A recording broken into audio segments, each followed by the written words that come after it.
Hari ini saya ingin memberi penerangan tentang beberapa definisi, iaitu apakah itu profession, apakah falsafah pendidikan, cabaran di dalam bidang pendidikan dan isu yang berkaitan dengan cabaran profesion perguruan.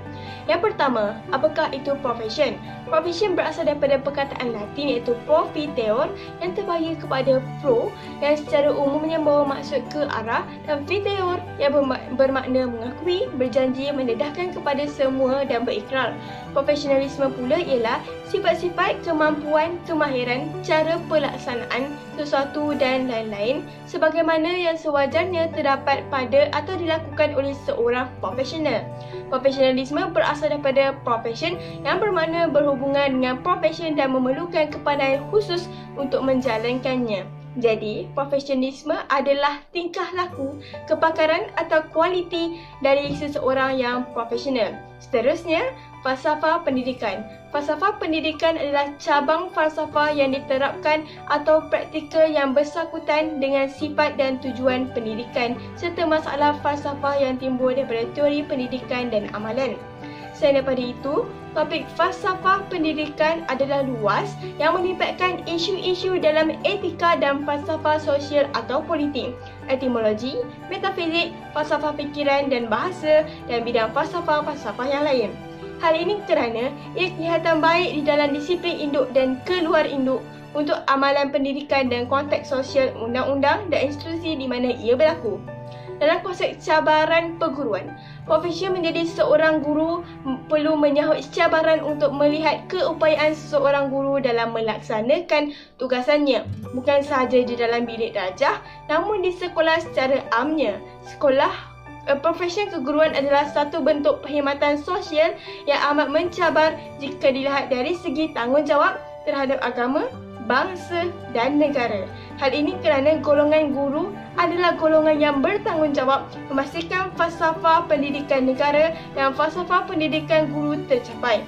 Adanya melihat sekolah sebagai sebuah organisasi yang dihujani pelbagai bebanan tugas dan ada kalanya bentuk tugasan ini bukannya terancang tetapi sesuatu yang tidak terduga. Pandangan sebegini pasti akan menyebabkan reputasi profesion perguruan yang sentiasa dipandang tinggi dan mulia terjejas. Guru adalah profesion yang seseorang menghasilkan kerja bermutu tinggi dalam bidangnya serta sentiasa bersedia berkongsi kepakarannya di samping sentiasa berusaha memperbaiki dirinya. Matlamat kerjaya seseorang guru ialah menghayati prinsip perkembangan yang berterusan. Impak daripada tugasan yang dilaksanakan ternyata memberi sumbangan yang amat penting dalam membangun pembangunan ekonomi dan masa depan generasi muda, khususnya dalam konteks pembinaan modal insan.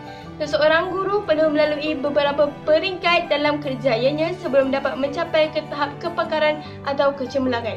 Di sini saya ingin menekankan tentang isu yang ingin dikaitkan dengan topik cabaran dalam profesion perguruan, iaitu isu tentang guru merangkap dan isu pendidikan, cabaran di dalam pendidikan alam maya.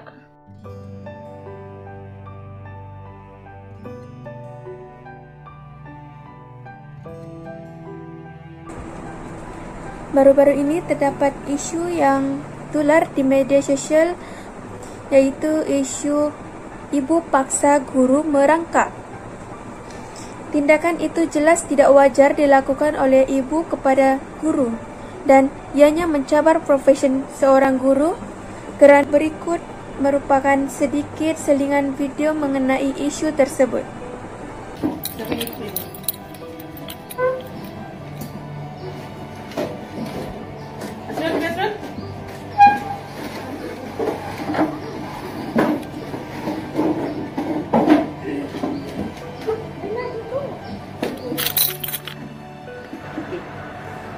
Kenapa pula perlu ajak anak-anak murid? Semalam anak-anak murid dah buat kan? Ustazah tolong kira Ustazah.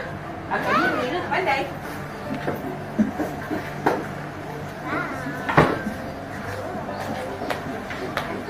Anak-anak murid tak payah ikut lah. Saya bukannya suruh anak-anak murid buat.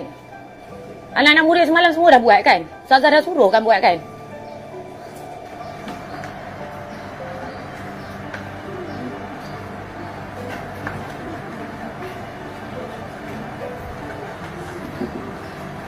Kira Azrul?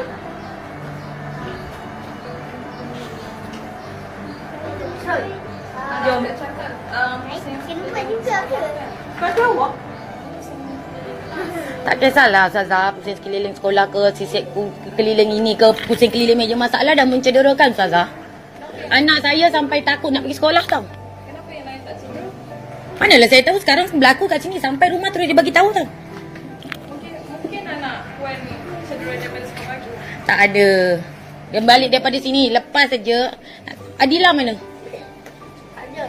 Kalau ada Adila ada bukti. Sebab dia tunjuk pada Adila selepas tu sebab nak ambil air solat dia sakit. Betul tak? Kira saya tak tipu. Tanya anak-anak murid. Anak-anak murid takkan menipu punya salah.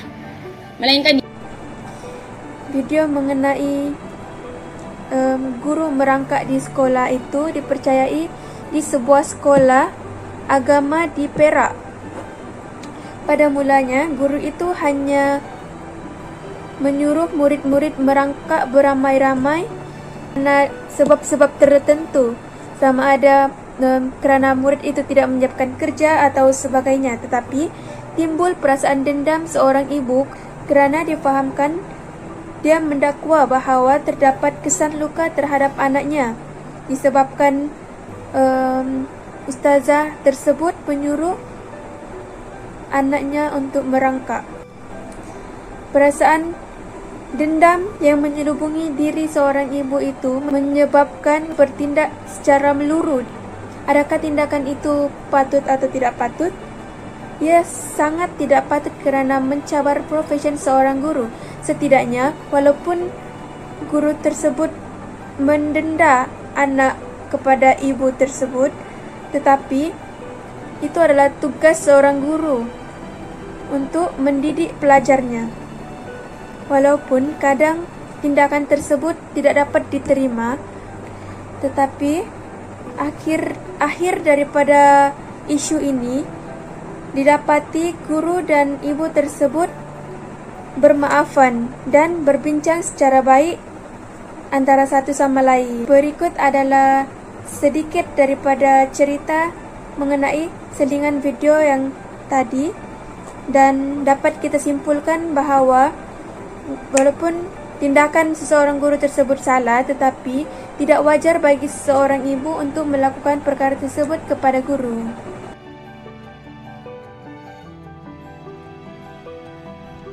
Okey, saya akan menceritakan satu kes yang berlaku di Sarawak baru-baru ni juga.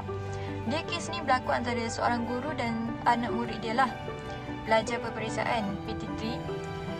Guru tersebut telah invite anak-anak murid dia dalam satu grup yang menghubungkan mereka lah, sebab pada musim PKP ni secara kita tahu guru dan murid tidak boleh berhubung secara bersemuka. Jadi bila guru tersebut memberi tugasan kerja khusus kepada anak murid dia, dia berasa pelik kenapa anak murid dia lamalah tidak memberi respon kepada dia. Bila dia tanya kerja khusus dah siap ke belum, semua tidak berbalas. Guru tersebut ni dia macam dah berumur sikit, jadi mungkinlah dia tidak berapa celik IT tentang WhatsApp ni kan. Okay, so dia minta tolong anak dia untuk check dia punya WhatsApp, kenapa anak murid dia tidak memberi sebarang respon kepadanya.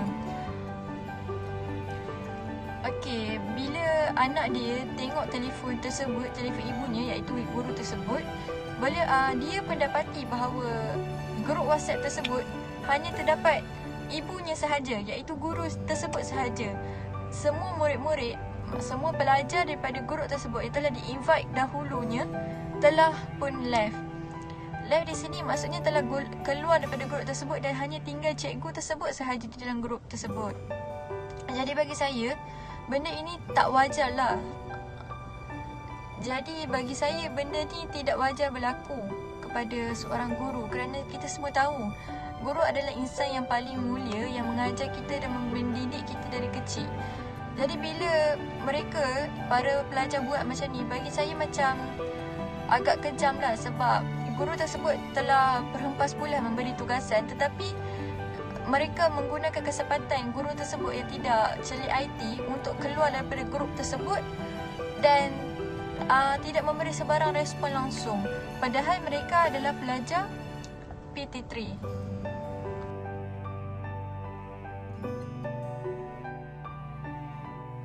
merupakan punca dan kesan berlakunya kes ibu mencabar profesional guru.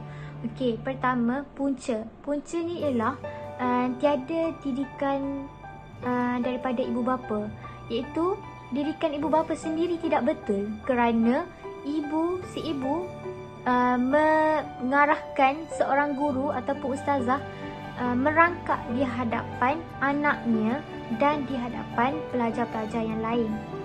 Okey, disebabkan tiada didikan ibu bapa yang betul, anak-anak menjadi kurang ajar dan tiada adab terhadap guru. Bila anak-anak tiada adab, ia akan bersikap sangat kurang ajar dengan guru dan dia menganggap ibu bapa lebih berkuasa daripada guru apabila mereka berada di sekolah. Apabila mereka tidak ada adab pada guru, pada seorang guru yang mengajar mereka, maka itu dipanggil tidak ada rasa hormat pada guru. Ibu bapa sendiri punca anak tidak menghormati guru kerana didikan ibu bapa yang tidak betul. Itulah punca-puncanya. Okey, seterusnya, ilmu yang dicurahkan kepada murid tidak lagi diberkati kerana muridnya bersikap kurang ajar dan tidak menghormati guru. Itu sahaja punca dan kesannya. Terima kasih. Saya akan menerangkan mengenai langkah mengatasi isu ini di mana ia melibatkan dua peranan yang penting, iaitu peranan guru itu sendiri dan juga peranan ibu bapa. Guru merupakan satu profesion yang profesional di mana tugas guru adalah untuk mendidik dan bukannya menghukum. Guru perlulah menjaga nama profesion agar dipandang tinggi sejajar dengan kerjaya mereka. Apabila timbulnya isu di mana guru perlu mendenda pelajar yang telah melakukan kesalahan, maka mereka perlulah memaklumkan terlebih dahulu kepada ibu bapa yang terlibat agar mereka ini mengetahui perilaku anak mereka di sekolah. Guru juga perlulah menyediakan buku catatan kesalahan murid sebagai bukti kesalahan yang dilakukan. Guru juga perlulah berbincang dengan ibu bapa mengenai kesalahan anak mereka agar dengan harapan mereka ini memberi kerjasama yang baik bagi mengatasi masalah tersebut.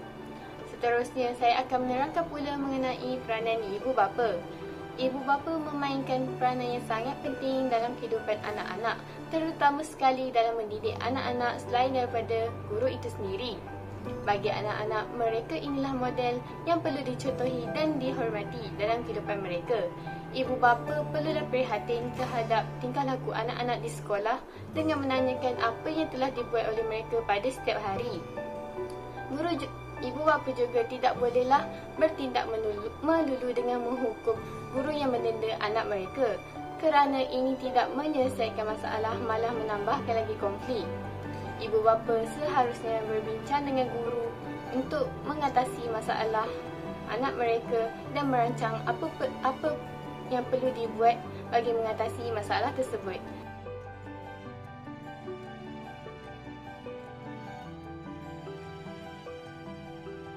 Cara yang kita dapat simpulkan dalam tajuk ini ialah kita perlulah sentiasa menghormati guru kita kerana tanpa seorang guru yang telah memberikan ilmu kepada kita, siapalah diri kita sekarang untuk mencapai ilmu yang kita hajati.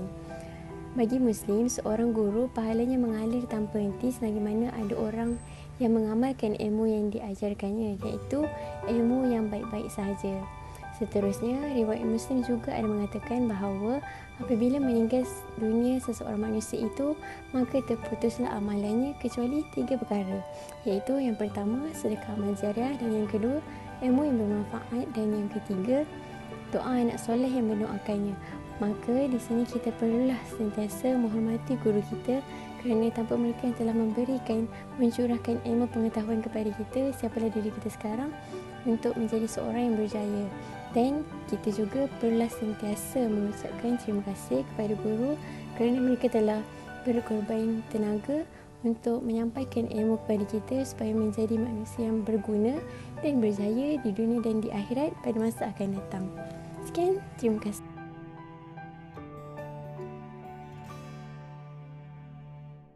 Viral dekat Twitter raga-ragam pelajar sekolah yang sengaja tak masuk online class, yang tak berminat nak belajar, biadab dengan guru. Yang live grup WhatsApp berjemaah, blutik je guru dia sedangkan guru tu bersungguh nak mengajar walaupun musim PKP. Dek, dengar sini. Selagi kau masih bersekolah, selagi kau masih dalam tanggungan mak ayah kau, selagi spender kau pun mak ayah kau beli, belajarlah ilmu. Belajarlah beradab dan berakhlak. Ilmu ni, manfaat dia bukan untuk orang lain, tapi untuk diri kita. Saat menuntut ilmu ni, memang banyak pahit dari manis, tapi pasti manis kesudahannya. Kalau hidup ni tak ada ilmu, kita akan jauh ketinggalan kat belakang. Kalau jadi begitu, jangan persoalkan kenapa hidup kau tak maju-maju. Belajar hargai guru kau. Kalau tak 10 tahun akan datang, kau akan rasa diri kau sangat bodoh sebab tak hargai guru kau. Kalau dulu, muridnya terhegeh-hegeh cari guru, tapi sekarang tak, terbalik dah. Guru pula yang terhegeh cari murid. Tambah lagi dengan perangai biadabnya, menyakitkan hati lagi. Guru ni, tempat dia mulia, tinggi kedudukan dia, muliakan dia. Sedar sekarang. Naik kereta, jangan dah kena saman baru nak sedar, baru nak menyesal sebab tak pakai seatbelt. Pakai sekarang.